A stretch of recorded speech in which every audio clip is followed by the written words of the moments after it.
Hi, thanks for coming on. Andy with you here on Sunday morning. Looking forward to the games today and tomorrow, and we'll go through the results of the bets we've had so far. I didn't feel it was appropriate to put this up last night with what happened to Christian Eriksen in the Denmark-Finland game. Yes, I had bets, obviously, as you know, in both games, but win, lose or draw, I felt there was obviously betting went out the window as far as I was concerned last night. But the good news is, I think he's going to pull through from what you're hearing and what you're reading. So keep our fingers crossed for that, and that our prayers have been answered for Christian Eriksen and his family. Right, let's have a look today then. We got three matches. Let's start with the first one: England against Croatia.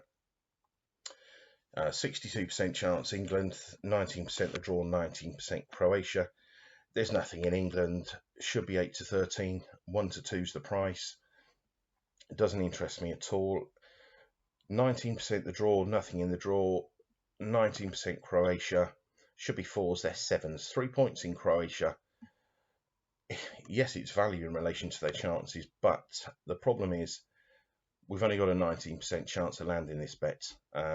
Yes, we're being paid more than we should be for it, but there's still an 81% chance this bet's not going to come off, and it's not really for me. But if Croatia, they are massively overpriced in relation. But as I say, I'm not so sure a 19% chance really isn't enough for me to warrant getting involved. England, obviously, the most likeliest winners, but the price reflects that, and there is nothing in the price, and it's a game I shall be leaving alone. And the other thing I just want to say with England, winning this group means England will play the runners-up of Group F, which is going to be, or you'd expect to be, France, Portugal, or Germany. So I think, that's something which, before rowing in at these odds-on prices about England, and with your patriotic head on, I think that there's we have to take into account that winning that group lands us in trouble in the second round.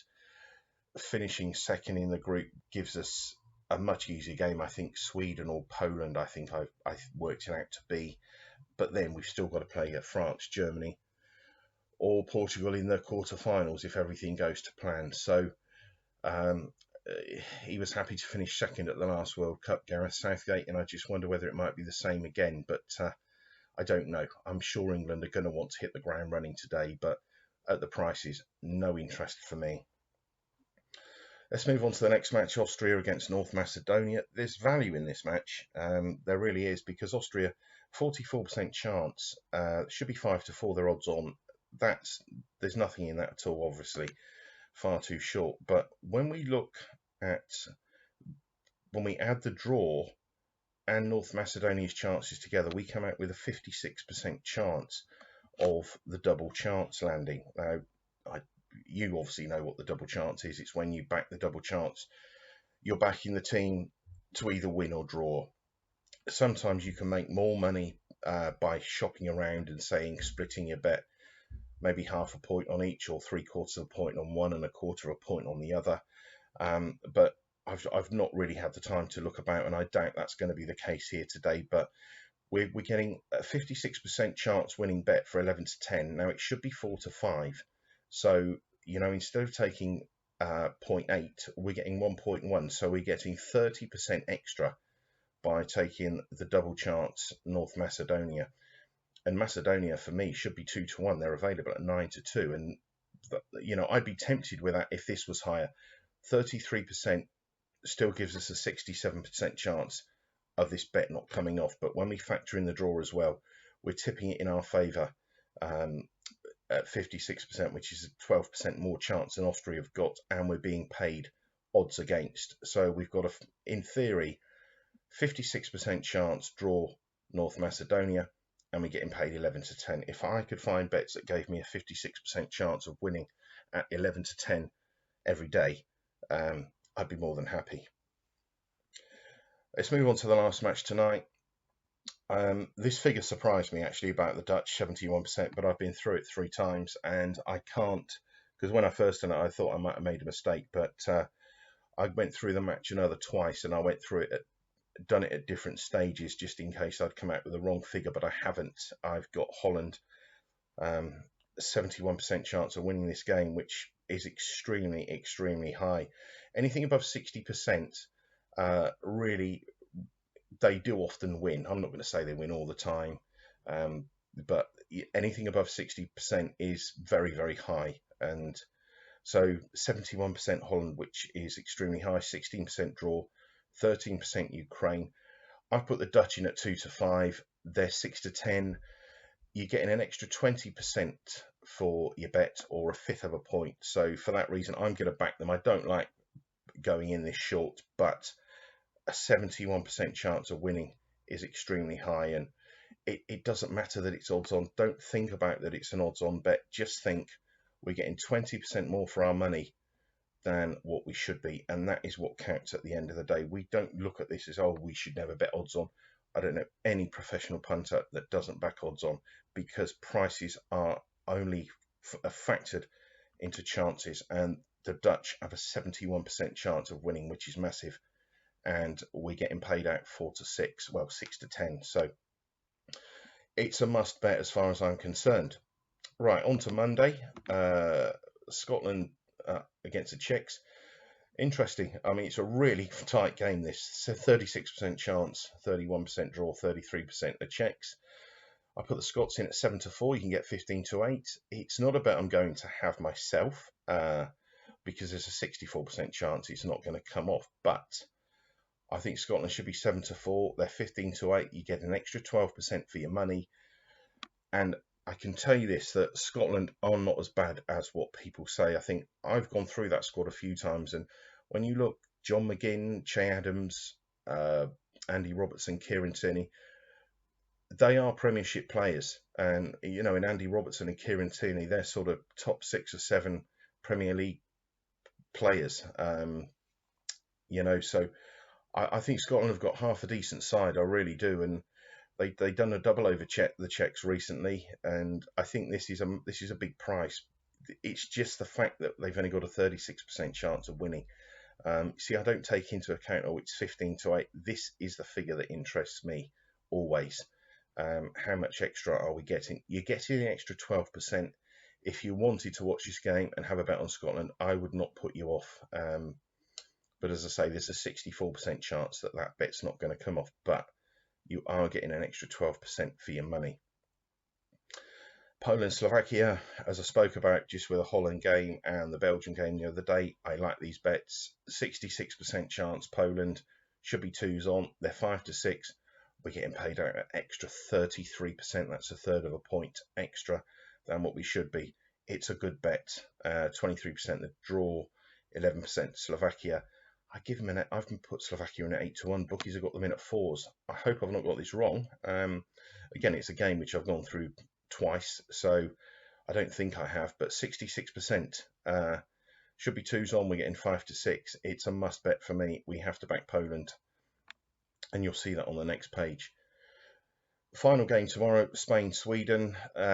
Spain massively underpriced. I couldn't believe it when I worked through this, 8 to 11.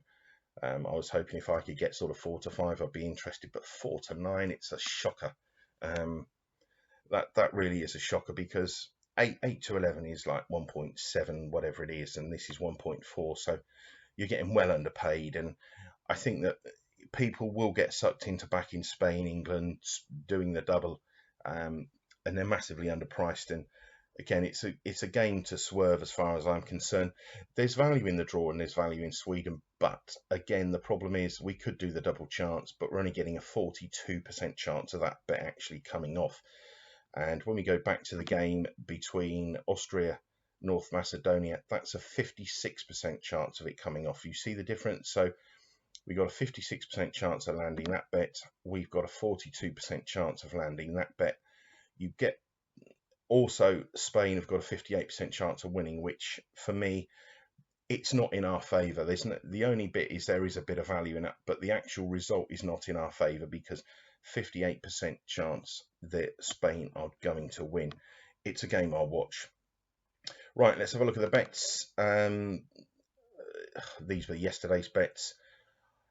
we had the 2-point win on Belgium to beat Russia 3-4. I actually topped up on that as well. I'm going to leave that on there for account purposes, but I went in again at 11-10. I could not believe Belgium were 11-10, and I think the fact that De Bruyne didn't play and the fact that Eden Hazard was on the bench, it made no difference as far as I was concerned. I felt Belgium had, the quality to beat Russia. The Russia side aren't very good, and the result bore that out. But for account purposes, I put it out at 3-4 the other day. I expected it. I thought that was big, but they drifted out to 11-10. So we made 1.5 points on that. This game we had the point double, didn't we? Belgium and Denmark. Obviously, what happened. I don't know whether I honestly don't know. I haven't even looked whether bookmakers have just cancelled those bets, voided the bets, or whether they did let them stand when the game played on. So I've not even looked myself today, so I don't know what happened there. But as far as I'm concerned, even if we got our money back, it still goes down as a loser for us, sadly. But it was a game which it didn't matter about the result. So I'm quite happy to lose a point on that game and know that someone's alive and well. Right, today then, these are the bets I'm having. North Macedonia double chance, 1 point, 11-10 with Bet365. I can't get on with Bet365. I've been through about 20 odd different accounts under people's names with Bet365. I can get on about 40p. So I've done that elsewhere. Holland to beat Ukraine, 2 points. Yes, they're odds on, but again, we're getting value for our money. And so 2 points, Holland to beat Ukraine, that's with Betfair Sportsbook. And 2 points, Poland to beat Slovakia, 5-6, again with Betfair Sportsbook. Now, these guys will always take a bet because obviously they use the exchange as well for hedging, laying, trading purposes. And I'll just touch on the outrights quickly. Italy's one of the teams on outright. I thought they looked very, very good the other night. I think they're short of 7-1 now, so we've done fantastically well to get the 11-1 on Italy. England, I told you I was massively against England, and when I looked at my liabilities against England, middle of last week, I was horrified because I've been opposing England for the last few weeks. And I was massively red on England, and all my lays were up to 6 on Betfair and 6.2. So England had drifted out to 8s and 8.2. So I've traded a lot of that back now, which I'm very, very happy with. But yeah, I'd gone in far too much. I've been massively opposing England every day, it felt like, and lumping on laying. But as I say, now I've traded a lot of that back, and laying heavy at 6s and backing back at 8s is very, very good. So taking a very good position there with the, and I hope you guys did. I'd never say to anybody to lay something, but if you've laid England when we done the original overview for Euros, you've done really well if you can trade some of that back or traded all of it back. And as I say, the 11-1 Italy was really a gift of a price, win, lose or draw.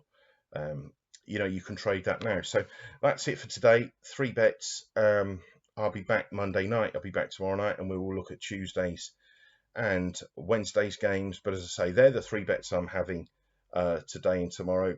Fingers crossed we have a bit of luck, and that's it. I'll be back Monday. Thanks for calling.